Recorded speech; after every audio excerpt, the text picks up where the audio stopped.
Welcome to the Kevin Dunn Show, and we are so excited that you've taken time out to join us.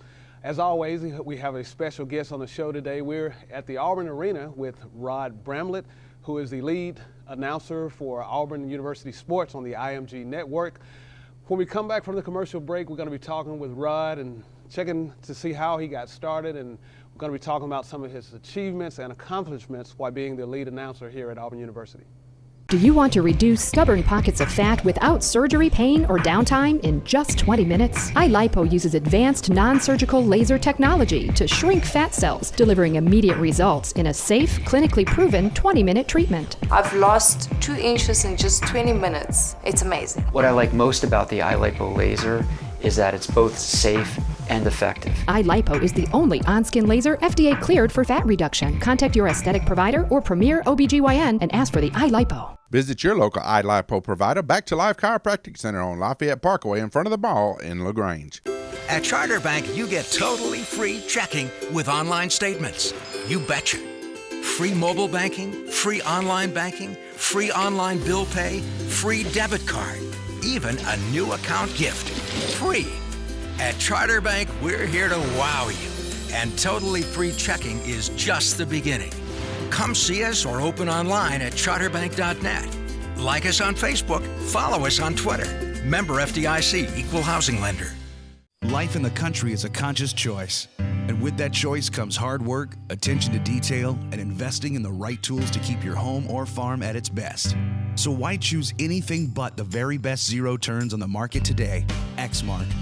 Known for their durability, precision cut, and time-saving performance, Exmarks are the preferred brand of mowing equipment for the landscape professional and people like you who take pride in their lawn. For special pricing incentives, visit exmark.com or your local dealer.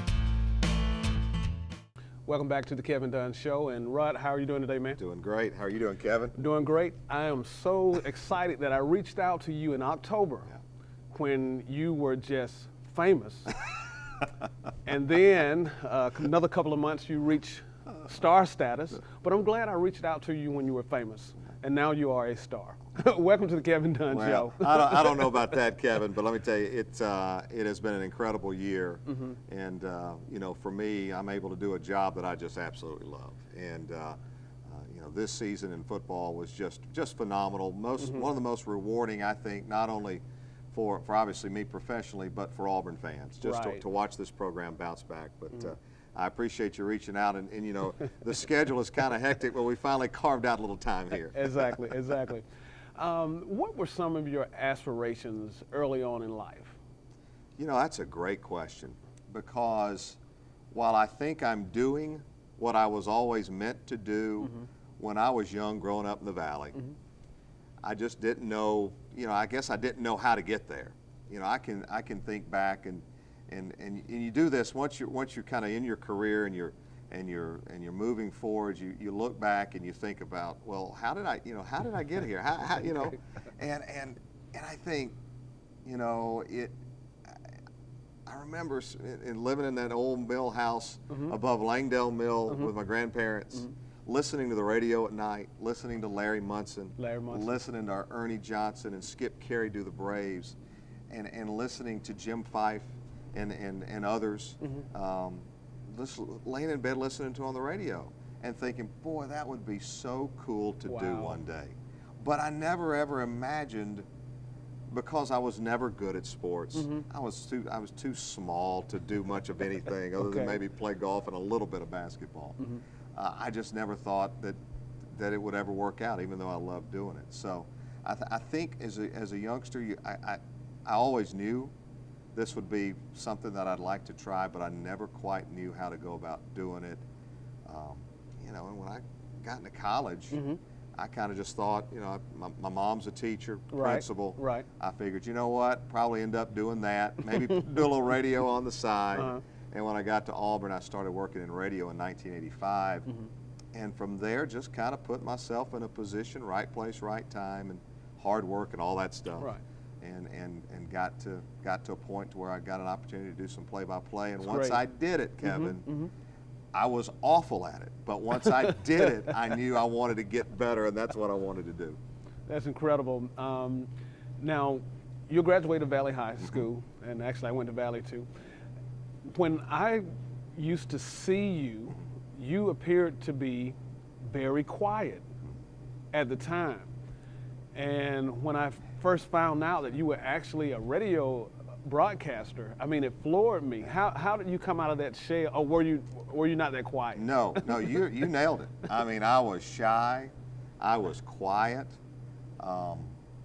didn't like a whole lot of attention.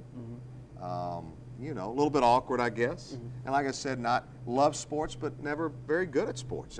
I never had the physical ability to play football or really play basketball or anything like that. But I always loved sports so much. But I was very, very shy. And I think if you talk to a lot of the people in this business, they were the same way.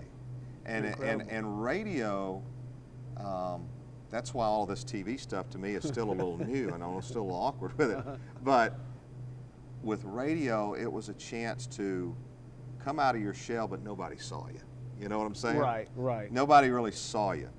And, you know, I'm still very shy to this day in a lot of ways. My wife is like, you know, we'll be out in public, and she says, you need to speak to people more often. I was like, well, why, you know, why do they want to speak to me? I mean, you know, I'm just kind of that shy nature. You're not the first one to ask me that. From people that have known me for a while, that are like, boy, you know, I never would have imagined you doing this. Right. Yeah, but I think a lot of folks in this business are that way to some degree, particularly on the radio side. Kind of withdrawn, kind of shy, and radio's kind of that outlet that brought them out of my shell. And I'll never forget, in 9th grade, you know, my mom was a teacher at Valley High. I was a freshman at Valley High. Finally, she'd had enough of it. She said, I'm going to make you come out of your shell. So she said, you're going to be an escort in the Valorada pageant. You're just going to do that. I remember that. You're just going to do it. And I was scared to death because I was scared of girls, still am, basically, even though I've been married to the same one for going on 25 years. But my mom really kind of forced me out of the shell initially.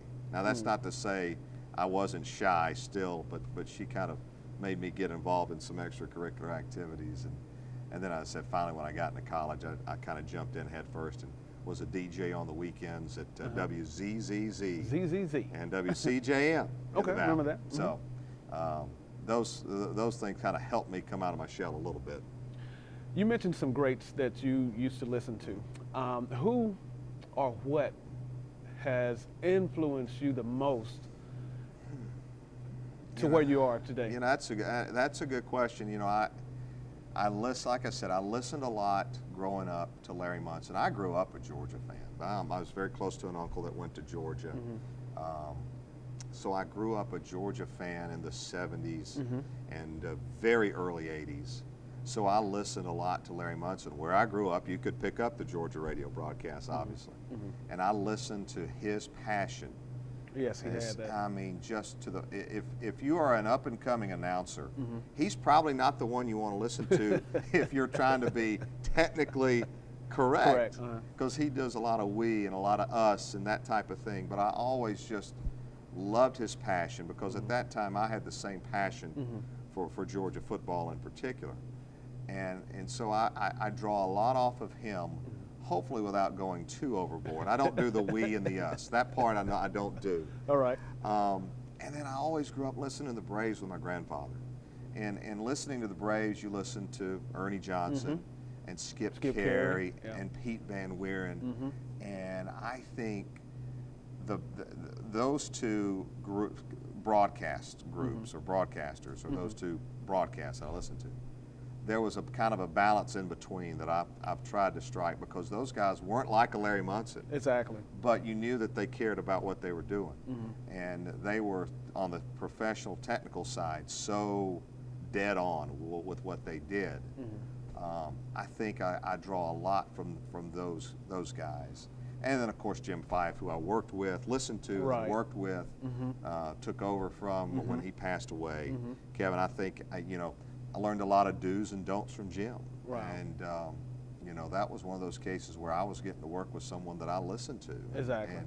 And learned a lot. And there are other influences as well. Barry McKnight, who does Troy play-by-play now, he gave me my first opportunity. Oh. Real big opportunity. He's the one that hired me to do Auburn baseball back in 1993. Wow. So I owe a lot to Barry. And I owe a lot to, not necessarily from where did you get your style from just a lot of gratitude, is Mike Hubbard. Mike Hubbard. Who obviously now is Speaker of the House Okay. and state legislator, but he owned and ran the Auburn Network and hired me in 1996 full-time. Okay. And then gave me the opportunity, obviously, when Jim passed away. So there have been multitude of people that have been very influential in what I do today. But, I go all the way back to Larry and those Atlanta Braves broadcasts in terms of just my style, I guess. Great, great. Now, what made you decide to come to Auburn? That is well, I find it fascinating. I don't know if people will find it I'm sure fascinating. they will. As I mentioned, growing up, I was a Georgia fan. No way I could attend Georgia. The out-of-state tuition was just through the roof. I mean, I just, it just couldn't make it happen. And so I had to find an alternative. And doggone it, then I was dead set. I'm not going to Auburn because I'm a Georgia fan. So I had a bunch of friends that were going to Sanford. And back in that day, back in the 80s, mid-80s, there was a trust fund set up in Chambers County for males with a certain grade point average. Okay. They'd have their education paid for at Sanford. It was a great deal. I mean, it was a great Sounds like deal. it. Sounds like it. And lo and behold, about 2 or 3 months before I've been accepted, I'm going to Sanford. I've already, all but got my schedule set. Get a note, said, hey, the money's kind of running low. And Sanford obviously is a Baptist affiliated school. Right. I was a member of the Methodist Church. And prior to that, it didn't matter. But they said, we've got to put some new restrictions, so only you have to be a member of a Baptist church to take advantage of it. And I was left out of lurch. And long story short, obviously my mom had gone to Auburn. My grandfather had ties with the textile engineering school at Auburn. And they were looking for people to admit declaring that major. Well, I knew full and well I wasn't going to be a textile engineer. He called in a few favors. And he got me admitted to Auburn. I had the grades and all that. But he got me admitted to Auburn late in textile engineering. And that's how I got to Auburn. It took me one fall to be converted from Georgia to Auburn. I mean, it took one fall and I was hooked. And I was one semester a textile engineering major, then actually switched to political science. And that's how I got to Auburn. And it's kind of odd that when you look back at things, how things that you don't get that you think you want shape you for the rest of your life. And not getting into Sanford shaped me for the rest of my life. I don't think I'd ever be doing what I'm doing today if I'd not found that kind of backwards way into Auburn University. I just don't think it would have happened. And a lot of people I know did not know that, how you got here. If you were not in radio broadcasting, what do you think you would be doing? Probably teaching. You still would be teaching? Probably I know you said that earlier, yeah, but I just wanted to make sure. I would probably be a teacher. Okay. All right. And my mom was influential there. She was a teacher and later principal. I would imagine that's what I would have ended up doing. That's great. Rob, we're going to have to pause and take a quick commercial break. When we come back, we're going to be talking a little bit more about Jim Fife and the influence that Jim had on Rod's life here at Auburn.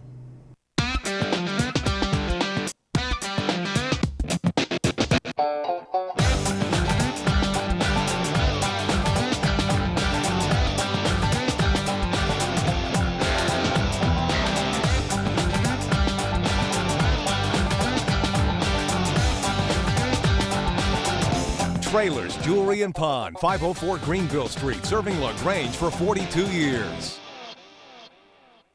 Pop's Party Place in LaGrange, with more than just inflatables on our soft floors, has the largest party space in the region.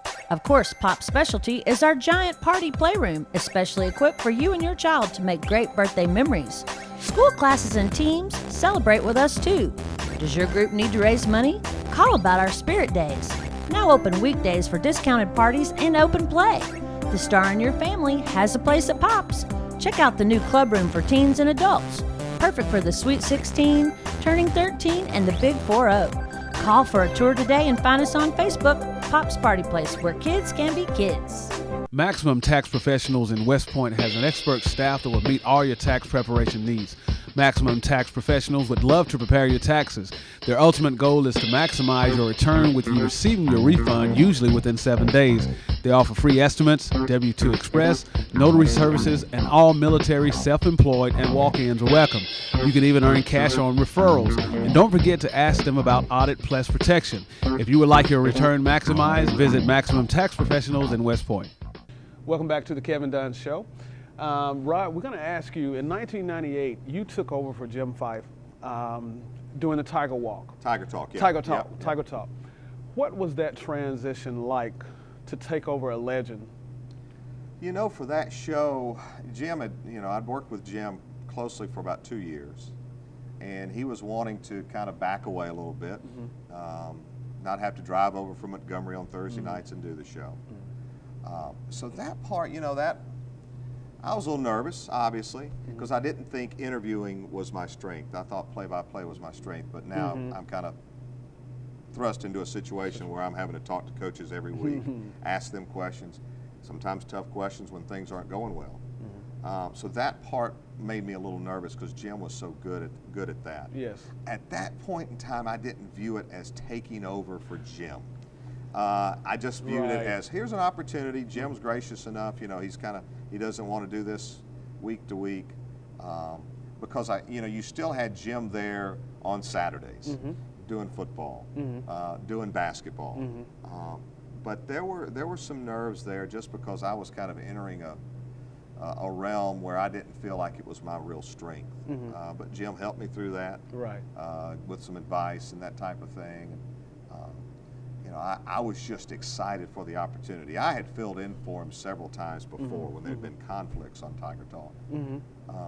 But I viewed that as a great opportunity. I was excited. I was nervous, but all in all, at that point in time, I didn't really view it as taking over for Jim because he was still there and such a big figure there. Jim Fife. And you actually tribute Jim Fife during the football season. Every time Auburn scores a touchdown, you still use that same touchdown Auburn. That's right. And the first year when I took over for Jim in 2003, and I've shared this story many, many times, that was probably the one thing that caused me the most angst, because you had so many, when he says that, and I still follow his rule of don't say it unless it actually happens, because he thinks it's a jinx.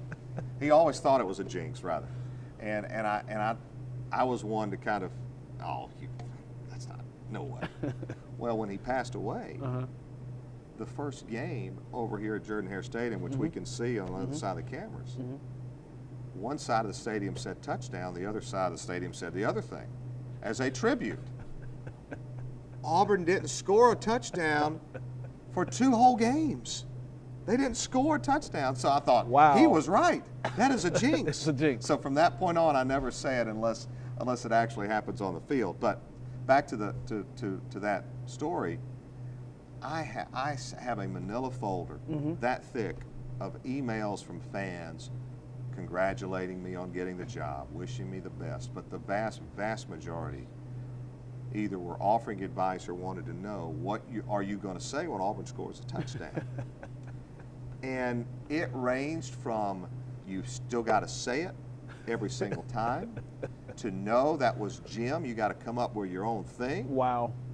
To even one suggesting, Rod, I think this is how you should do it. When Auburn scores, you should call the play but then stop, and then somebody hit a button and play Jim saying touchdown. I thought that was a little bit out in left field, a little creepy, to be honest with you. But in the end, I knew that first touchdown had to be what Jim said. It just had to be. And then from there, for the first 2 or 3 years, it was kind of a combination. I'd say that. I'd say touchdown Tigers. Kind of feeling my way through this thing. Right. And it was tough. And I whenever can only imagine. when I wouldn't say what Jim said, I'd get emails from people that were just ticked off. You know, what are you doing? Wow. When I said what Jim said, I'd get emails from people. You know, "Oh, you're just forcing it. It doesn't sound right."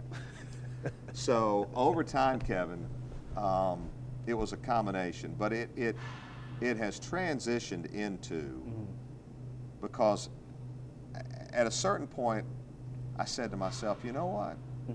This isn't a Fife thing. Right. He made it an Auburn tradition. So now, every time it's, you know, touchdown, you know, and it's interesting. I look back and I didn't realize this happened. The Chris Davis run back against Alabama. Somebody pointed it out to me about 2 weeks later. He said, Rod, they said, Rod, you know what you didn't say? I was like, what? He said, you didn't say touchdown. I was like, oh my gosh, you're right, I didn't. I never did. But people didn't really notice or care. But saying it has moved beyond being a tribute to Jim, I think, Kevin. I think it's just what Auburn fans want to hear, and it's just kind of a tradition thing now that Jim made an Auburn tradition. Very interesting, very interesting. Take us back to this night in November. Auburn was actually somewhat out of hope. Nick Marshall back to pass, 4th and 16. Here's your ball game.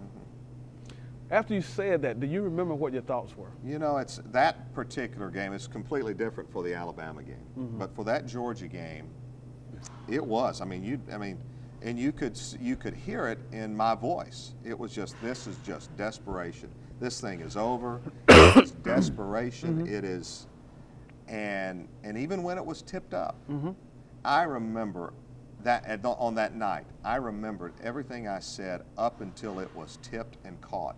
And I had no idea what I said after that. No idea until after the fact. And I just hoped I got it right. I hope I got the score right, the time right, what happened. And luckily I did. And it was the most, at that point, the most incredible moment that I'd had an opportunity to call with Auburn football. There'd never been something like that since I'd been doing it, and this is my 11th year. So it was, you know, and I knew it was a big deal. I did. Riding home after the game, you know, you flip on the radio and ESPN's playing the call, everybody's playing the call, and you know, the next week you're doing a lot of interviews because Auburn had an off week before they played Alabama. Right. And you know, at that as a broadcaster, you hope for moments like that. You prepare for it, but there is no way to know if you're ever going to get one. And, you know, I mean, there was bedlam in the booth, and we were hugging and high-fiving. I mean, there may be even kisses shared. I don't know. Oh, you don't know. I don't remember. But it was just an unbelievable moment that at that time you thought, you know what, it'll never be topped. Never will be. Did you have a heart attack that night? No, but I tell you what, it was great to be able to share it with all those guys in the booth and our producer Jesse Duvall, who's the lone female on the group, and with Quentin down on the field and Andy in the locker room, Kevin. It's just, you know, it was one of those moments where you're just like, it's just amazing. But it wouldn't have been as special if I hadn't been able to share it with all those same people that I get on the air with every week, that I've known for so long. That's what made that moment so special. That's what made 2010 so special for me personally. That's what made the next game so special, the championship game, the BCS game. Just to be able to, because Kevin, what people don't, I think it comes across, but some people may not realize, we are like a second family in the fall. All of us on the broadcast, on the air, behind the scenes, and what makes us so unique, and I'll say this to the day I die, what makes us so unique, and I think better than any other broadcast team, is the fact that every single one of us, whether on the air, behind the scenes, either went to Auburn, graduated from Auburn, played for Auburn, or been around Auburn athletics for over 20 years. And I don't know if there's any other broadcast team that can say that. And the reason it's so special is we all, as you can tell, hopefully, have a vested interest in what's going on the field. We have a job to do, Kevin. But you have a vested interest. But there is that vested interest, and it kind of goes back to what we were talking about earlier, and Larry Munson. When you heard Larry Munson call a game, you knew he had a vested interest in what was happening on the field. He wasn't concerned about being middle of the road. He was concerned about painting the picture from a Georgia perspective, and that's what we all, I think we do. I think we all achieve that. On football, basketball, baseball, whatever the sport is. Okay, the miracle at Jordan-Hare.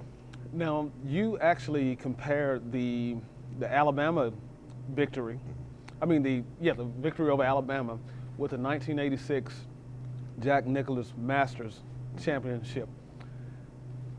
How do you get that comparison between those two? Well, actually, I think it was Vern Lundquist that first brought that up. Talking about, he was asked, where does this rank in terms of things that you have actually called? And initially he said the Jack Nicklaus 86 Masters was probably just the only thing ahead of it. And then he came back and actually was visiting with us on our pregame show for the SEC Championship game, and he said, Rod, I've rethought that. He said, I think that moment at the end of the Alabama game, the way it ended, the ramifications and all that, it even topped Jack Nicklaus.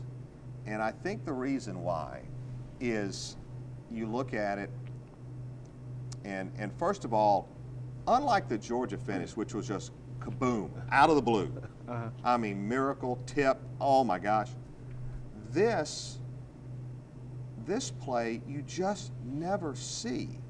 And it wasn't win or lose on that play. The game was headed to overtime. Exactly. So you didn't know. Unlike the Georgia game, where it was, your back was against the wall, you were going to lose it if you don't make that play. This one, you could see unfolding before you. So you start there, the improbable nature in which this is happening. You never see a missed field goal return. You just never see it. And then the play itself, game over, and then you start thinking, this was the Iron Bowl. Already. This had been one of the greatest Iron Bowls played ever before that play. Exactly. So you move from there to the ramifications. Oh my gosh, this was a winner take all for the championship. Exactly. Or go to the championship game. And then you take it beyond that, and just the importance of the rivalry and the improbable nature of the finish, the fans' reaction, the scene on the field.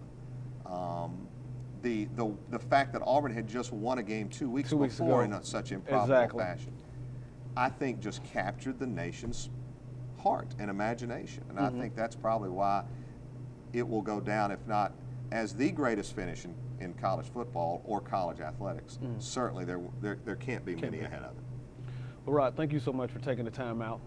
Congratulations on being on Good Morning America, Sports Illustrated. You were the Alabama Sportscaster of the Year. Thank you so much for taking the time out to be a guest on the Kevin Dunn Show. And once again, if there's a topic you would like to see discussed on the Kevin Dunn Show, please email us at thekevindunnshow@wjcntv.com. Thank you so much for watching.